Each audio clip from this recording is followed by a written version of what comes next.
విడు మొరటోడు అని వాళ్ళు వీళ్ళు ఎన్నెన్ని అన్న పసి పిల్లవాడు నవ్వాడు.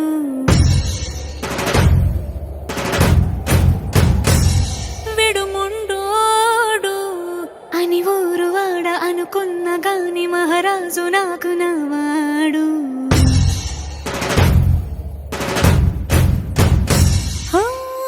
మాట పెడుసై